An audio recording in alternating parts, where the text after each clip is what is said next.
Welcome back, guys, to another episode 2, season 4, Two Guys and Hockey Talk.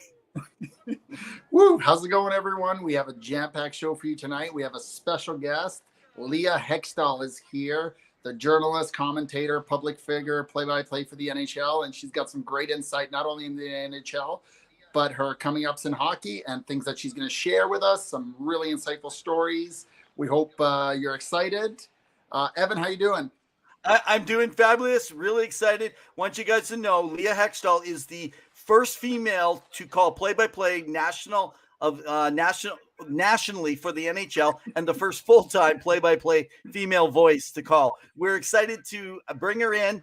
We want to welcome Leah Hextall. Thank you so much for joining us. Hey guys, it's so great to be here. Finally, this has been a long time coming, so I'm glad we finally got to do this as we get ready for puck drop on the season. Can we just say this? Can you let our viewers know that I was trying to bring you on at the end of last season? I am such a jerk. Basically, Evan, you just threw me under the bus and called me out for it. Yes, no. Evan has been so diligent and very kindly every, once a month, hey, Leah, we'd love to have you on. Very kind. And I'd like, oh, yeah. And then, of course, things get a little busy. Summertime rolls around. But you know what? We are here. We're doing it. And I guess that's all that matters at the end of the day, right? I hope. Exactly. Well, we hope you had a wonderful summer. I mean, I personally like saying no to Evan because he gets annoying. You're lucky it's once a month for messaging. I get once a day, and it's just overwhelming. But, I can handle it. But welcome to the show. It's exciting to have you on. So we always ask everyone that comes on for the first time kind of share their passion for where their passion for hockey came from and where it first kind of emerged for you, where you fell in love with the game. Well, Pat, for me, it was very simple. I was born into the family with the last name Hextall, and that's really what it is. I mean, when you live in Manitoba, Canada, and you belong to the Hextall family, which originated here, all of, my grandfather, who's in the Hockey Hall of Fame, my two uncles that, played for over 20 seasons combined, and then my goaltending cousin, Ron, who guarded net for Philly and is now the Pittsburgh Penguins general manager. It's very clear early on that I had a hockey family and that it was part of who I was. And the fact that, too, Ron started playing when I was only 8 years of age. And in his first season really took over in the league and went all the way to the Stanley Cup final. I don't know how old you guys are, but, I might be aging myself here. But the 1987 final between Philly and the Edmonton Oilers, I still think is one of the best Stanley Cup finals I can recall in my lifetime, going all the way to Game 7. And, Ron ended up winning the Conn Smythe that year, first player to ever win it from the losing team. Wow. the Vezina, all in his rookie season. So that really blew it open, that whenever I would introduce myself, not only then, but since my entire life, when I say Leah Hextall, I go into a bank. When you're here in Manitoba, and quite frankly, pretty much a lot of places in Canada, people immediately go, "Are you related?" And whether it's Ron, my uncles, some people like my grandfather even remember. And, it really is a privilege. But that's truly where it came from. But I never played the game. That is, I think, one of the things that people don't know about me is that I have never played the sport of hockey. Can I stand on skates? Absolutely. Really well? But, I played street hockey. I played shinny on, the local neighborhood rink. But when I was growing up, there really wasn't organized girls hockey, where I was living up north in Manitoba, very isolated community. There was ringette, but I didn't want to play ringette. I wanted to play hockey. And my dad was very acute, though. He said, as soon as they start hitting, she can't play anymore. He couldn't foresee what women's hockey would become. Not to say that I would have ever got to that level, but it made a lot of sense. So I really had to then learn the game from the outside in, and get to where I am today. But it just really genuinely came from my family, and I'd be remiss if I didn't say my father, Randy, won a national title in the Manitoba Junior Hockey Annual Cup with the Portage Terriers, and today he would have been in the NHL. I truly believe he was a scorer, a skater, but he was 5'10" and slighter stature. And back in the day, that just wasn't the thing. We're talking 70s, right? So he went to the St. Louis Blues training camp, but never made it. But I think today he definitely would have been able to skate in the NHL, even if it is just on the fourth line. He would have been great there as well. So How can you not be in love with hockey when you come from a family background like even if you hated hockey, you were saturated. They implanted and brainwashed you as a young child. I have to say, so I was 17 when he won, and I was a late Pelle Lindbergh fan. In fact, yes. I cried when he died that day. I became a goaltender because of actually Pelle Lindbergh, and we actually through the family knew Bob Froese actually. Okay. And wonderful guy. We actually knew his father, who is quite an interesting story, very unlike Bob. But so when Ron came in, no one thought he was actually going to be able to do what he did. No, I don't think he thought he'd be it. Well, I shouldn't say that. Ron's the most competitive person maybe in the world, so I really shouldn't say that. He might whack me for it. So, but he really came in, and it's so lovely because Chico Resch was the veteran goaltender at the time, and Chico is now a broadcaster. He's the color commentator, and I had a chance to meet him this year when I was calling a game in Anaheim against and I can't ask for a nicer man, and to the point where Ron's son's middle name is actually after Chico. So Chico had a really big influence on him. I'll never forget seeing a story called Chico and the Kid. And when Ron was, and Chico became my favorite goaltender. And so Ron would be like, "Well, who's your favorite player?" And I'd be like, "Well, Chico." So yeah, and I never even had a chance to meet Chico because by the time Ron kind of wheeled into Winnipeg, Chico had retired. Oh so, man. Okay, well, you come from extensive experience as a reporter, journalist, commentator. You've been a public figure. You became the first female to call play-by-play, I believe, for an NHL nationalized game, and the first full-time female to call play-by-play. Maybe share that experience with us. How much time do you have? Yes. No, the question is, how much time do you have? Exactly. I think first of all, it's been a great experience. It's been a ride like no other, and I never thought that I'd be the first to do anything. I mean, this was not in the cards. It was not in the plan.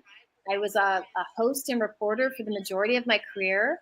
And I was working in Boston when Sportsnet got the rights deal in Canada for 12 years, a big deal. And they offered me a job. They took over the Hockey Night in Canada brand. And when I started my career at CKX Television in Brandon as a Canadian kid, working for Hockey Night in Canada was the absolute dream. And to be able just to talk hockey was such a dream. So I left a really great job in Boston and moved back home to Canada. And unfortunately, while everything was so wonderful after year two because of economics, they did layoffs across the board. And I was one of them. And then after that, I couldn't find a job in the industry. With all my experience in a host and reporter role, I was auditioning and I was interviewing. couldn't get a job. They kept going in different directions. And it was very clear to me that the industry was changing. And even if you have all the experience, even if you have some talent with you, the industry was skewing in a different direction. You have to remember too, 37 at the time, I was a female who was aging. And no matter what we want to say, how many older women over 50 do you still see talking sports? Just think about that for a second, right? So you have to start thinking about all of these things. So I went out and got a job in politics, of all things, working for the Premier of Manitoba, moved home to Manitoba from Toronto, used my network, got in with the Premier, loved working in politics. I won't get too much into it, but I actually had skills in it, which I don't know if that's scary or good, but I really enjoyed it. And all that time, I just said to my agent, where can I be in a class of one? Play-by-play. It just made sense to me. So I just, while I was working full-time in a completely different career out of broadcasting, I started going to American Hockey League games and on my weekends and being in a booth and calling the game into my phone and recording myself. And that's where it started. And driving around to Manitoba Junior Hockey League games and calling them online just to get repetition. And then finally going back to Sportsnet, we had the Canadian Women's Hockey League 4 games, and they allowed me the opportunity to do it. And that's what I mean, like that relationship when I lost my job there, it was nothing more than economics. Didn't burn that bridge, even though, it hurt, didn't burn that bridge. And they gave me that great opportunity. And, and I went with it, called women's games, called a couple of championship games for the Women's League at that time. And then ESPN came knocking about the NCAA tournament. And I went down and called a couple of regionals and, and then it just kind of gained momentum. But COVID, unfortunately, took all that momentum away. And I had just called an NHL game with Sportsnet, the first woman, as you mentioned, to do it on national television. And suddenly, boom, the world shut down. And I didn't call for over a year. But then we finally came back to life a bit, and I went down and did the regional NCAA final in Fargo, and it was the University of North Dakota and University of Minnesota Duluth, and it ended up being the longest game in NCAA history. It went into 5 overtimes. The hockey God smiled on me, and 2 days later, I was on the phone with ESPN talking to a gentleman I'd known for years and pitching him.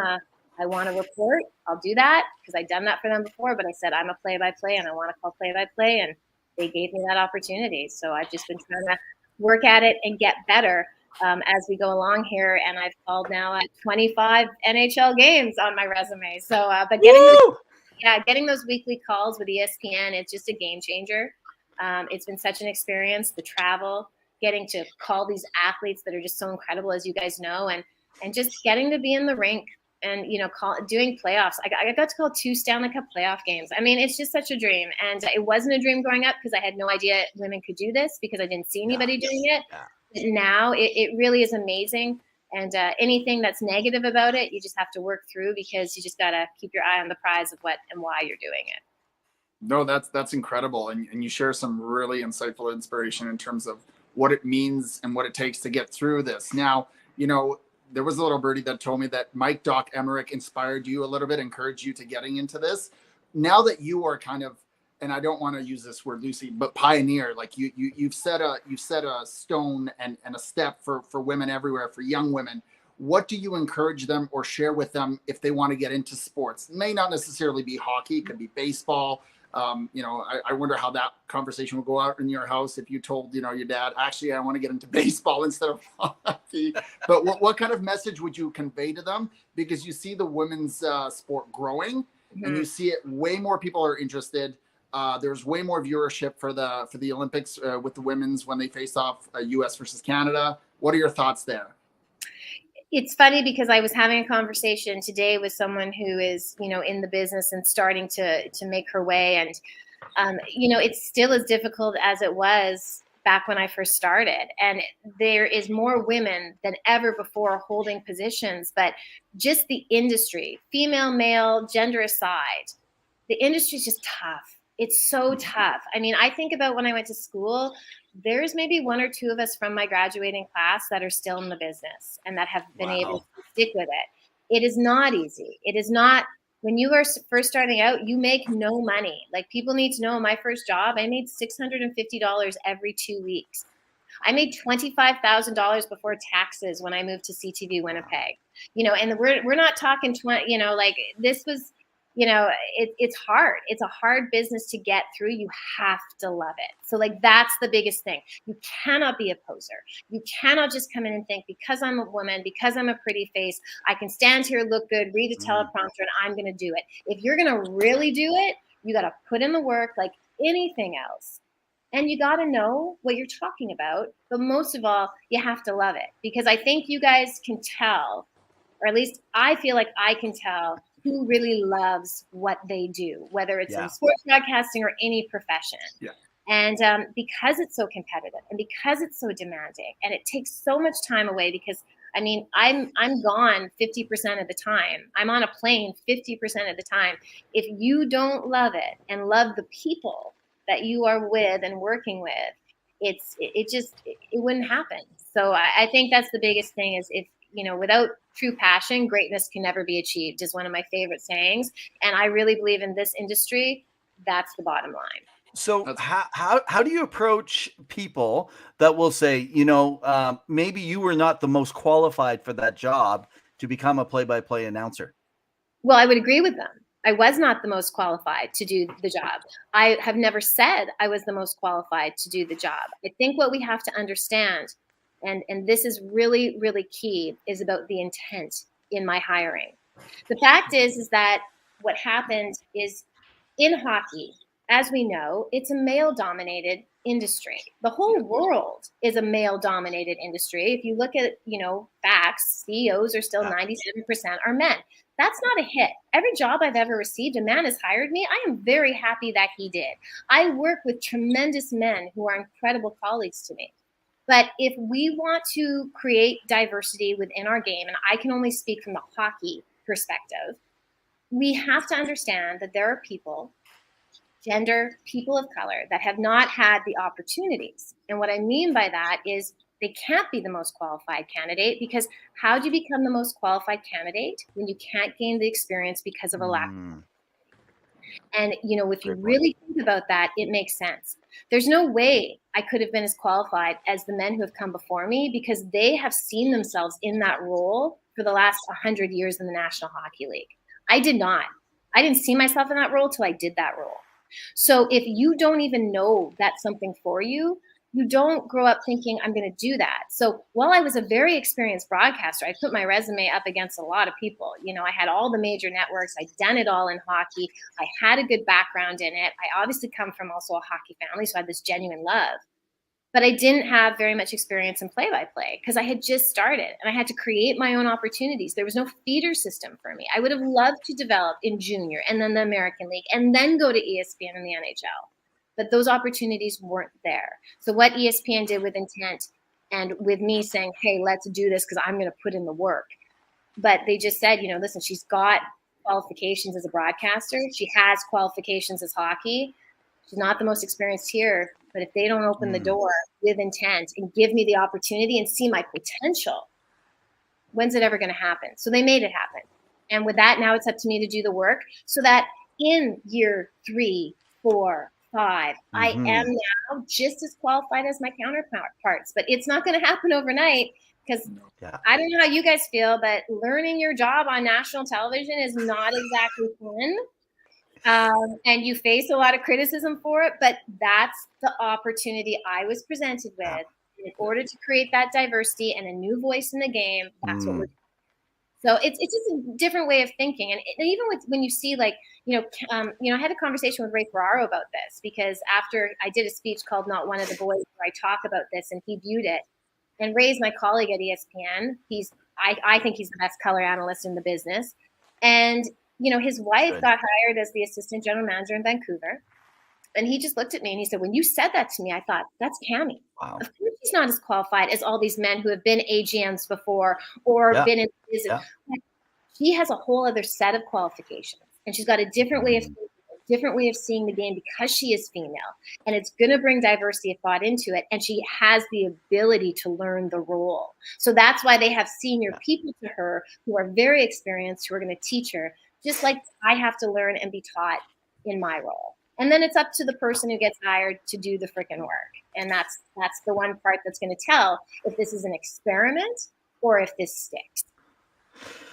Yeah, no, it's Whoa. been no. That's a great answer, and what you kind of allude to, which I think a lot of people appreciate about what you're doing, is your drive and your push for just trying something different, because you're putting yourself in a vulnerable position where it's tough to. I mean, I'm terrible at live TV. I got interviewed today by City TV, and I was lost for words because all they were asking about is who should be on the new $20 bill, and I'm like, oh, don't ask me.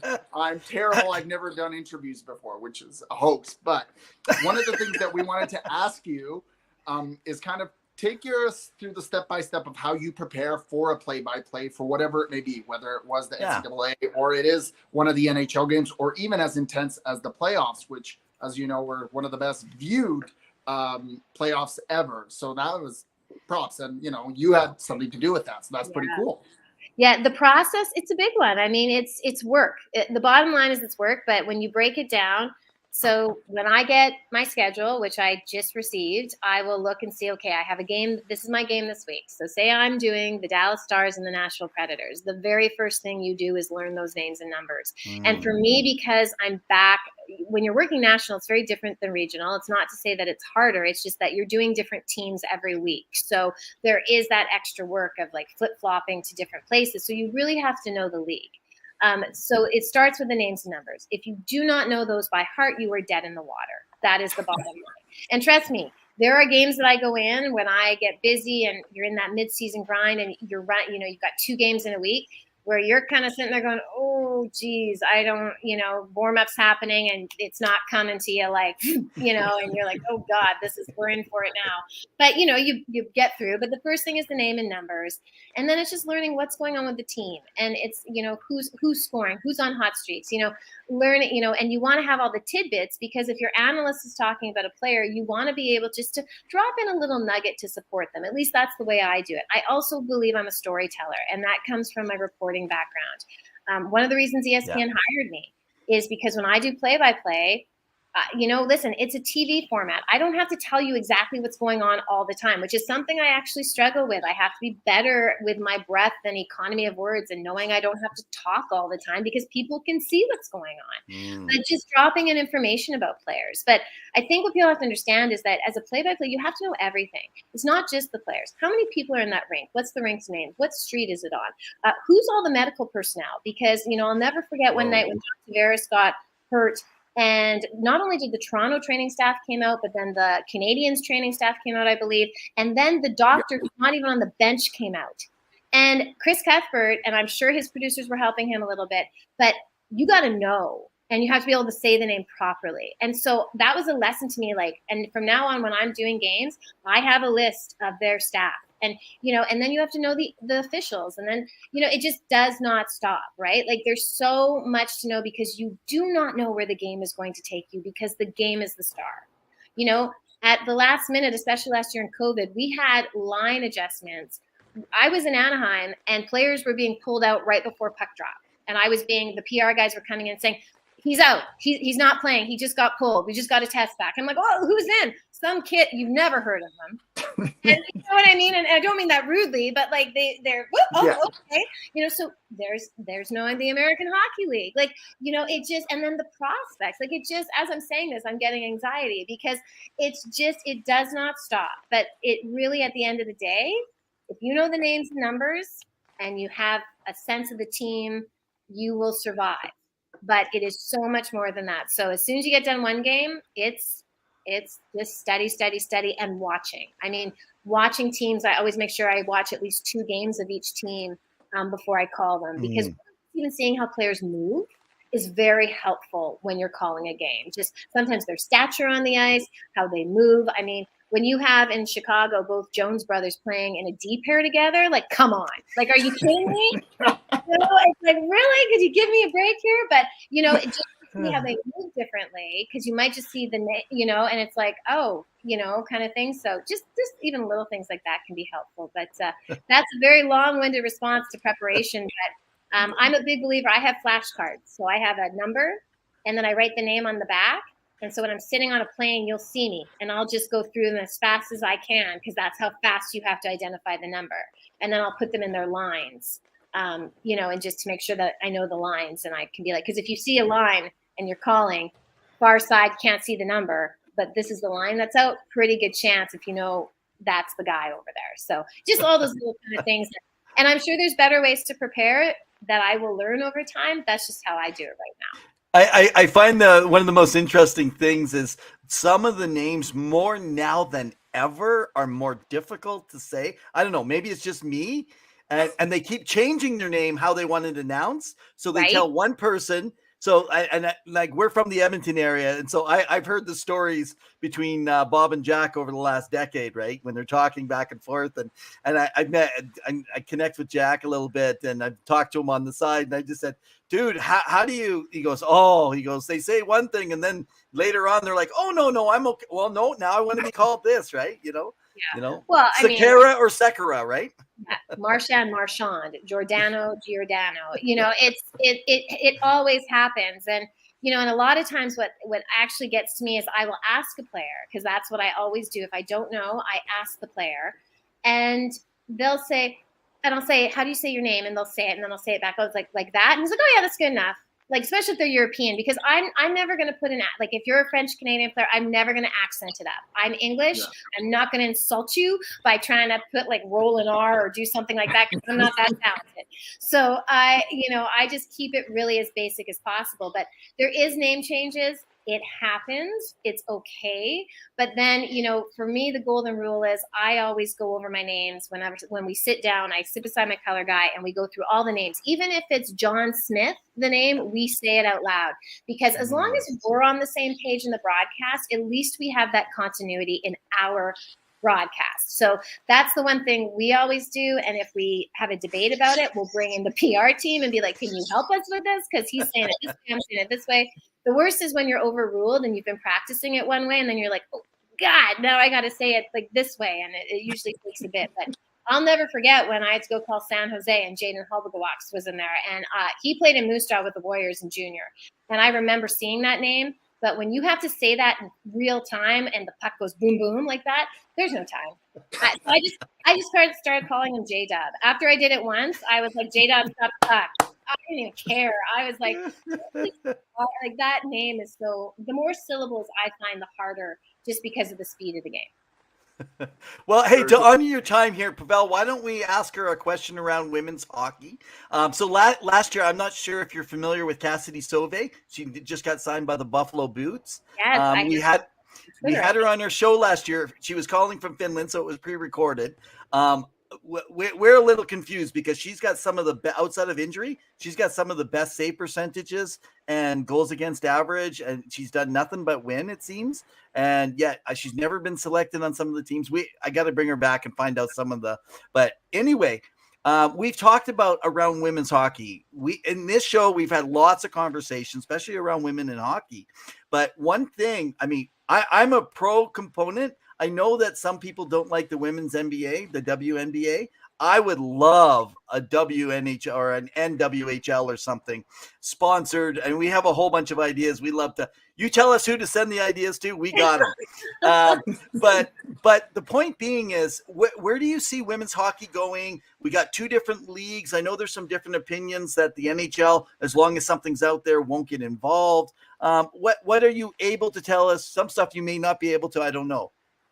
Well, you're absolutely right that the commissioner, and Gary Bettman is who I speak of, has been very clear, and the NHL hasn't changed their stance that as long as there is a viable option, they're not going to come in and just say, okay, well, we're going to start a league, because they know that would remove those options, because all the players would want to play there, and rightfully so. But at the same time as the NHL says that, truly with the two leagues that have been going on, they all continue to struggle. And until they become partners with the NHL and have that infrastructure just the way that the WNBA has, it's never going to work. That's my opinion. That is not something I'm being told. That is just how I feel. I started calling the women's game. I still love calling the women's game. I wish I could do it more. But, they've just worked both leagues. And I'm a big supporter of the PWHPA. I've called the Secret Dream Gap Tour many times for Sportsnet, along with, Cassie Campbell-Pascal. But I look at the work they're doing, and Jana Hefford's doing, and and the other league is doing a ton of work too. So I don't want to take anything away, but it just really seems that until the women get on the same page, that we're not really going to move forward. And that's where I think we're at. I mean, you have these two leagues that don't want to come together, or it doesn't seem they want to come together. I know that they've had more talks, I think, than ever before, but at the end of the day, there is a place for women to play, but it's not something that has the long-term sustainability. And that's what the PWHPA is fighting for. And that's what I truly understand is they want the infrastructure. They want the stability. And I think we can look at both leagues and say that that's not there yet. They don't get the benefits that, the male players do. And I don't expect, when I say that, listen, sports is a business. I'm very aware of that. But, you look at the WNBA and what the WNBA is now compared to when it started, and there was a lot of naysayers when it started, but it also comes from the league teams demanding it, from the owners in the National Hockey League saying, we are willing to support a female team and get this league going. Because at the end of the day, Bettman works for them. So, when you see the NBA teams and what they did for that league in supporting them and having them play in their, and speaking about them. Now these women are elite players. They've got a huge TV rights deal. They're getting huge numbers. They've got sneaker deals. They're just living it. And it took so much work by them, but it's possible. That model's possible, but it was associated to the National Basketball Association. And without these women being associated to the National Hockey League, I just don't know how we're ever going to get to that level. I'm just let's just answer a couple of questions. Some people came on later. So the one question went out. Are you related to Ron Hextall? Yes, he's my cousin. My first cousin. Our dads are brothers. I was actually his flower girl when he got married. Ronnie is my cuz, but he's just so much older than me. So that's why people always seem to think he's my uncle. So yeah. Okay, one more question before we go to our final stuff here. Have you got to call in the Olympic hockey games? Jim's asking.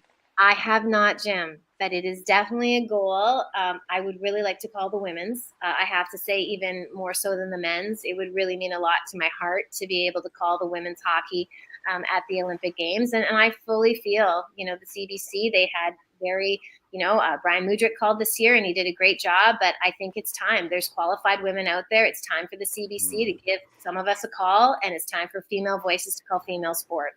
So, Jim, start calling your MLA. Oh, I mean, the local league. All right. Yeah. Pavel. Well, we can't have you leave before, we have a true insider, because my partner here, as we like to say, knows nothing about hockey. So when you talked about all the names and the flashcards that you're learning, I bet you're a whiz with all the players, all the names, but Evan knows nothing. So that makes me feel happy because I can go to a reliable source. But can you share your thoughts on the upcoming season? Any bold predictions, any big trades that may happen that you may know of, or you can share? We're happy to take all that information and be the first ones to report on it, or just your thoughts on who may end up winning the Stanley Cup in 2023. It's so interesting because I just finished doing, I do my hockey database. So I go through all 32 teams and I kind of look at what they did last season again, all the off-season changes. And there was a lot this year, especially when it came to coaching, but a lot of players were on the move. And I know you guys are in the Edmonton area, and the majority of the games I call on ESPN are the Western Conference. So I do focus on the West more. I think Edmonton's going to, have another strong season. I covered the Battle of Alberta last year in the playoffs. It was awesome. Got to call Game 5 for them and against the Kings. So, this Edmonton team looks good. But I have to say, I'm really intrigued about Vegas this year. Vegas is interesting to me. It's, I will actually be in LA on opening night for Vegas and the Kings. I'll be reporting between the benches, and I've been looking at them, and I don't know if you guys remember this, but when they came into the league, their owner, Bill Foley, said that they would have a Stanley Cup parade by year 6. This is year 6. Ooh, there's heat on this team, and this is, they missed the playoffs last year. They're going to be healthier this year, but what is going on in net? Robin Leonard out for the season with the double hip surgery. Laurent Brossoit coming off a hip surgery. They've signed him. He's been a backup, and I'm here in Winnipeg. So, listen, he's a great technically sound goaltender. He's been a great backup, but he doesn't have the body of work yet. The most he's played is 24 games a season because Helly loves to just play, and why wouldn't he? He's a Vezina caliber goaltender. And so, I'm interested to see what's going to happen in net there. They have no room to do anything really. So it's interesting to me, Vegas. I think we could be back into that thing of repeats. I don't know why the Avalanche couldn't win again. I mean, Georgiev comes in to replace Darcy Kemper, so their net seems to be okay. But, honestly, they have so much skill in front that it's, I just really think, wow, like that could be another repeat. We saw Tampa do it. We saw Pittsburgh not do it so long ago. So it kind of seems to be the thing now where you can repeat more so. So the West, I really am interested in seeing those two teams. But, most of all, I really want to see if the Central ends up with 5 teams in the playoffs again. I don't think that's going to happen this year. No. I think Minnesota might be in a little bit of trouble. They have cap complacency because of the buyouts. We'll see what happens there. So it's just, there's so many things, but I think the Winnipeg Jets are in tough. My note about the Jets was yikes, was what I wrote. After the offseason. My Manitobans are really going to love me for that, but I know that they're a very smart group here, so they know how I feel. But I think it's going to be really interesting. And then I don't know who's ever responded so well to being dumped than Brad Trey living in Calgary, because what he did this offseason after Gaudreau went somewhere else, bringing in Kadri, the big trade for Kachuk, and Jonathan Huberdeau and Mackenzie Weegar are just going to make that team better. So it's just, what I love is that I just rattled on about like 8 different teams that are going to be so highly competitive, right? And then the Kings got better. I mean, Fiala's coming in; they really came along last year. Doughty will be healthy again. They got Mikey Anderson locked up; he's a huge piece to their D. I mean, it's awesome. It's just I'm so excited, and I know the East is over there too, but we're Western. So let me ask you one last thing then, and we're going to let you go because we've actually pushed you past the time that you had planned. So because you're from Brandon, you must have a little love for Vegas because of McCrimmon. Is there a little bias that you might have because of the connection to McCrimmon being from Brandon? Just curious. Yes, I am totally. So my very first job was covering the Brandon Wheat Kings. My very first day on the job, I was at Wheat King practice interviewing Ryan Craig, who is an assistant coach. He was the captain of the Brandon Wheat Kings back then. Kelly McCrimmon, if you guys have time for this quick story. Yeah. Oh, yeah. Let's do it. Kelly is very important to me, and this is why. I was early in my career in Brandon, and I got passed over for being the sports director at the local station. And I had been doing the job for a few weeks all by myself because someone had left. And I really thought they went and hired someone else. And this person was qualified and older than me. But I thought, I did that job and I did really good. And then they gave it to him. And I was like, that's not fair, right? So the Wheat Kings had this opening in their PR department. And I always loved being around the rink and dealing with the Wheat Kings. So I applied for it. Kelly interviewed me for it. And I'll never forget, he called me up and he said, Leah, you're qualified for this job. I think you'd be awesome at this job. He said, but I'm not giving it to you because what you're doing is what you were born to do. And when I called my very first NHL game, it was the Flames in Calgary against the Golden Knights. And as I walked to the booth, Kelly was standing there waiting for me to wish me luck. And so I have to say, as much crap is going on with hockey right now, there are some very incredible people in it, and he's one of them. But I will say this, my professional opinion is he's on the hot seat right now because he's fired coaches that got teams into the playoffs, and you always know GMs have 2 coaches before it looks at him by what's going on here. So I think he's probably going to feel a bit of pressure, but I definitely have deep roots. I'm a big fan of Kelly, and and that's the great thing about hockey is the people that you meet along the way. That's true. Although I will say that I think Bruce Boudreau was the coach in Minnesota where he went through 3 GMs before he actually got let go. Right. So that's the exception to the rule. That is an exception to the rule. But, and I've always never really understood that because, I mean, the GM is supposed to build the team. Yeah. I know you hire the coach, but if you build a good team and the coach and they underperform, I always look, that's a coaching thing. So why is the GM? But anyways, that's for another. So I like to just say this about McCrimmon. If anyone follows, I'm the guy that is the guru when it comes to the prospects and the young teams and the junior leagues. And I will tell everyone that's listening here, the reason I keep supporting and dealing with all the salary cap and one of our listeners calls in all the time. Zylstra just doesn't like the Golden Knights at all. But I think Kelly has always found a way to trade, to change things. He is a smart hockey mind. And I think he is years ahead of other people. He's thinking 4 or 5 years down the road. And I got a feeling we're going to talk about this actually after you're off here, but we're going to talk about, there's a lot of GMs giving out contracts that are extended probably past them, and they're going to be somebody else's problem. Mm-hmm. But I actually think Kelly thinks probably 5 years ahead. If he's still there, is this going to be okay? And I would, Evan, I would agree with you because, when you talk about the moves, you go back to his junior days, for most of it. Yes, Kelly owned the Wheat Kings in Brandon in the Western League, but he was often the head coach and GM for many years. And every trade deadline, he was making moves. And that's why they made the playoffs almost every year consistently when he was around. He has always been a guy where something's happening. He never sits still, but he also isn't reactive. And that's the biggest thing. I know like that's one of the things why it's probably a bias that people are going to think, but my cousin Ron's a GM in Pittsburgh. And what I admire about him is, yes, he was very fiery on the ice, but if you actually know Ron, he is such an even keel. And he really, you cannot react. Like same thing with Lou Lamoriello, all these guys, people are criticizing him on the island about you didn't do enough in the off season. You can't react if you're a general manager. If you do that, head in the water. And it's not good for the fans because at the end of the day, it's a reason we're in a flat cap. It's a reason we've had 2 lockouts in my lifetime is because GMs were overreactive, throwing out these big contracts, and the game couldn't sustain it. So a lot of agents who would disagree with me, they would love contracts back, and I feel for them. It's very interesting, but we'll wait and see how Vegas does. But they're in it, right? Like it's going to be a big year for them, and we'll see if the premonition of Mr. Foley comes true, and he can get that Stanley Cup parade down the strip. Because what a parade that would be! Come on now. Well, thank you so much for taking time tonight and joining us. Looking forward to those first 2 games calling for the Golden Knights. Actually, I will be listening in, and I'll be cheering you on from the corner. You won't hear me. But if you hear any critiquing, that's just my pal, the insider, because you're messing up all the names and he just can't handle it.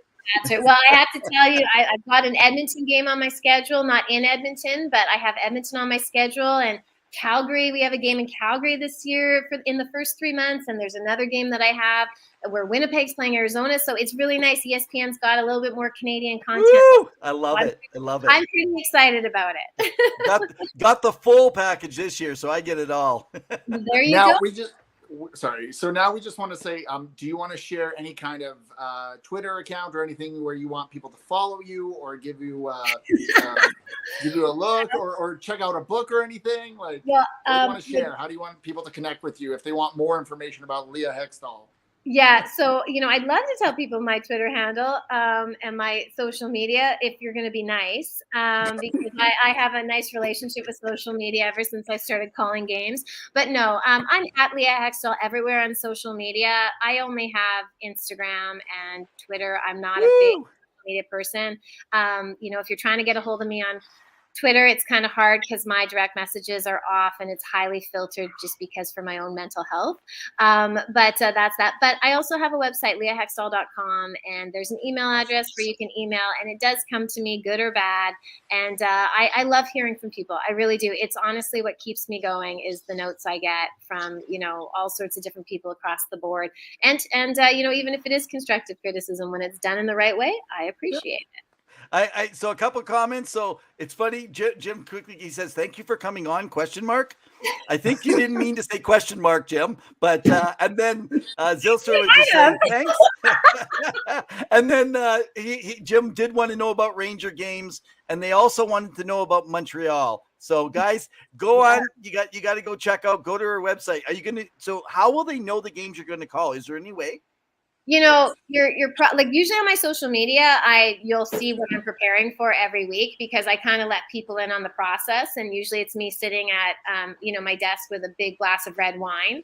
It's usually you'll find out that way. But yeah, it's one of those things. That's actually a good point. It's probably something I should do on my website is just put out my schedule. I just don't usually because things can change and whatnot. But, I call weekly. So I'm around. But as for Rangers games, I would love to call a Rangers game. I don't think I'm ready yet. They're one of those big draw teams. I shouldn't say that. I'm ready. I just don't that's coming that way. I'm trying. My mental skills coach will be like, "Don't say that." But my grandfather played for the Rangers and is a Hall of Famer for them. And his banner in 1940, where he scored the game winner in OT against the Leafs to win the cup, is there. And I got to be between the benches there this season reporting. And That's awesome. It was pretty freaking special. So I would love to call a Blue Shirts game. I think you're ready. I think I speak for both Evan and I and all that I think you're ready for the Rangers game. We're chugging it up. We're hopefully maybe season 3 if it maybe then, but we'll see what happens this year. We've had people on the show who have promoted themselves or been promoted, so this is only going to work in your favor being on our show. So Leah, I do want to say I won't use names, but people will know who I'm talking about. We did have the New York Rangers just actually say someone could not come on our show. I said, and so I was just like, oh, okay, well, we'll make that up to that. So I understand the high standards that they have. But they have high standards there. They are an original six for a reason, and they do their thing there. I told my friend, I said, well, you just tell Chris to call me, right? And we'll talk about it. Well, thank you so much. It's been an honor. It's been a pleasure. Well, thank you guys. This has been so much fun. And I told you I'd end up talking too much, and here we are. We've talked, twice as long as we thought we were going to, because I don't know how to shut up sometimes, but that's why I'm a bride. It's awesome.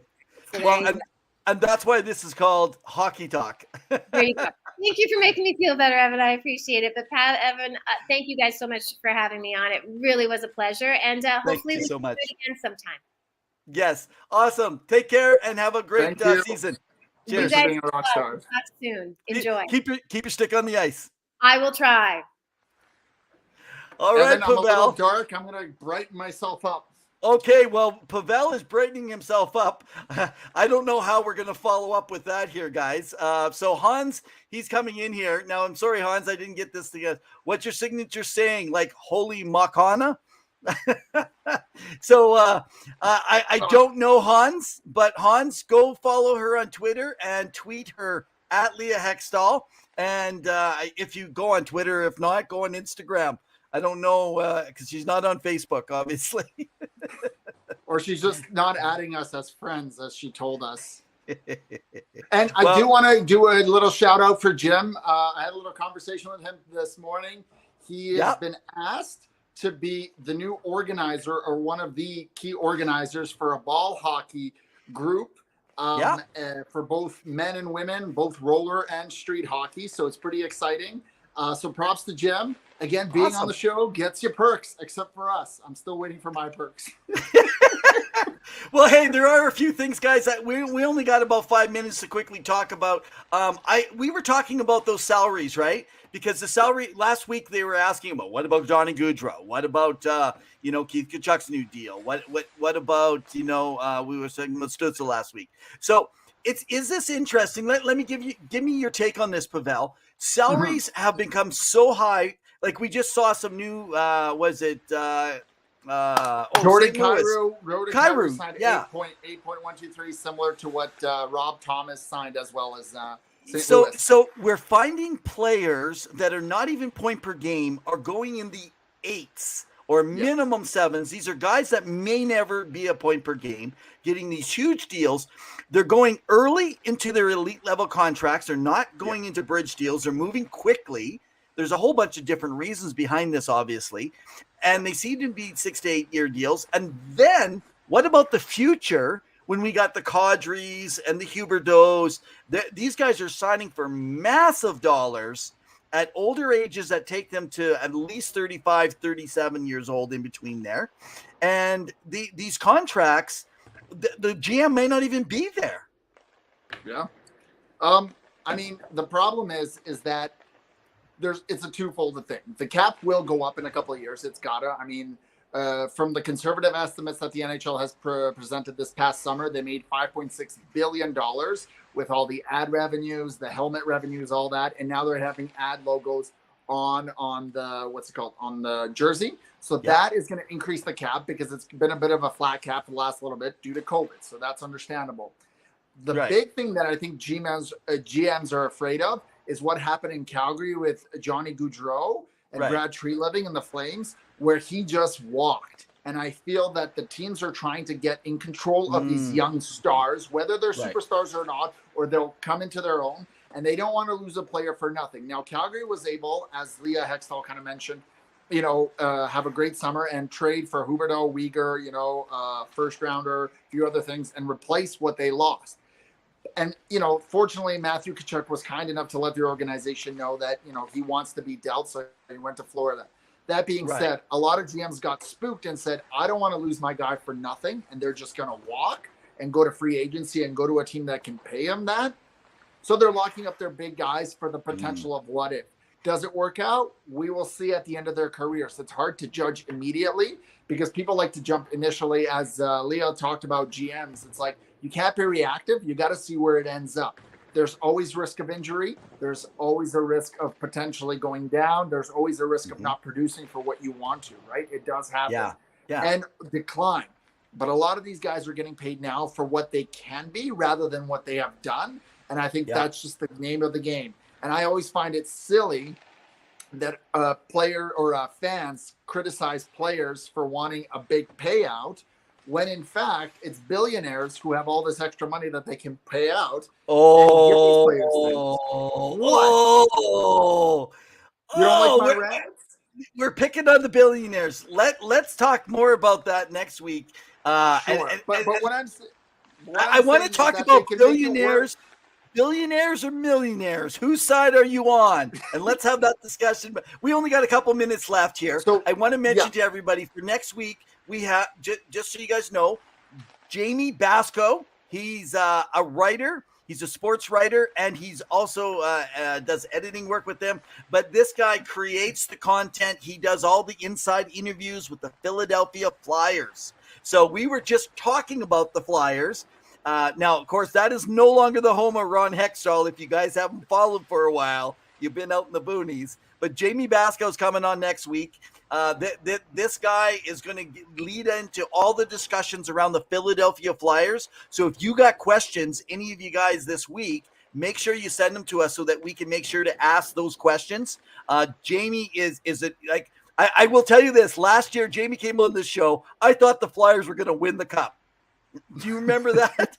I do. And then I followed them on Twitter. They had a good team on paper, and they had made the playoffs 2 years prior. So it was every odd season that they were making it. So I even picked them to making the playoffs and going on a good run. But clearly, things fell off the rails, and there's a lot of question marks. And now John Tortorella is making some comments in public about the leadership and the atmosphere in the locker room. So you wonder, is that gonna is that gonna have an impact? And the biggest question that I think they have on top of injuries and stuff is, will Ryan Ellis play? They traded for him.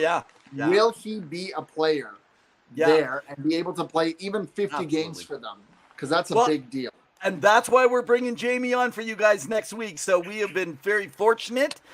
So again, send stuff to us. Let us know. Now, you guys heard a little earlier, I was talking to Leah Hextall. We have been turned down. We do not have our special guests of the last 2 years. And I will now, I just didn't want to say it in front of poor Leah. But the New York Rangers have apologetically declined to allow their play-by-play for their AHL farm team, the Hartford Wolfpack, Alex Thomas. Alex has greatly apologized. It's just, it's all politics, everyone, just so you understand. But I think that we should ask Alex to be our insider, and I won't tell you that I've got my information from Alex.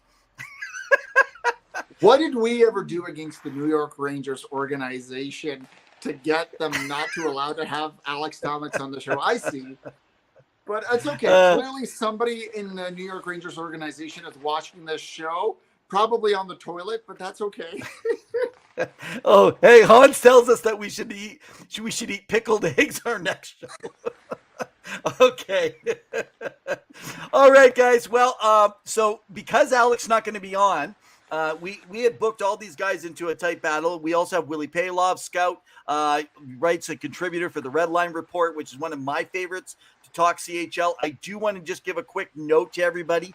The Canadian Hockey League launched already. So they got started in their season early. They launched, I believe it was September 4th. So if you haven't, and go to our Facebook page, follow, like, subscribe, share.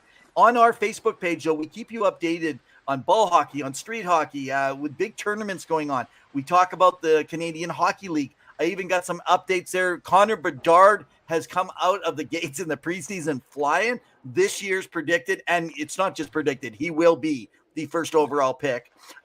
Then, not just Willie Paylove, who is with the Halifax Mooseheads and following them in the Quebec Major Junior Hockey, but we also have Kevin Manson, who is an editor for Sven Hockey and everything post-Soviet. We're going to talk about Mishkov, who has been rated the only challenger to Bedard for next year. So we got some really exciting, and you guys, as you know, some of you like Hockey Buzz, some don't, but it's definitely controversial for some, but he's out there, and following Sens Hockey is Kevin Francis. But in the place of Kevin, we are going to be looking out for a select group of our buddies who will be co-hosting our show, and we're going to bring up Octagon together. You guys heard that. We're going to bring an Octagon gathering on September 28th of the hockey minds of the super fans to duke it out for prediction supremacy. So look out for that show. I think there's going to be a lot of arguing going on and probably a lot of drinking going on.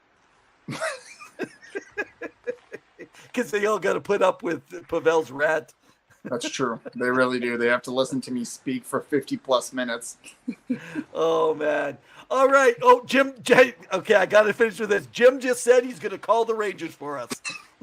Thank you, Jim. Thank you. We have another Any last thoughts calling for on our behalf. Any last thoughts, buddy? No, thanks to Leah Hextall for being on the show. It was a treat and an honor to having her on. We hope you enjoyed having her on. Again, give her a follow. She's wonderful. You know, put aside what you think and give her an opportunity, because she does some great work. And I look forward to hearing some more play-by-play commentary from her this upcoming season. Absolutely. So, well, guys, in the meantime and in between time, keep your sticks on the ice.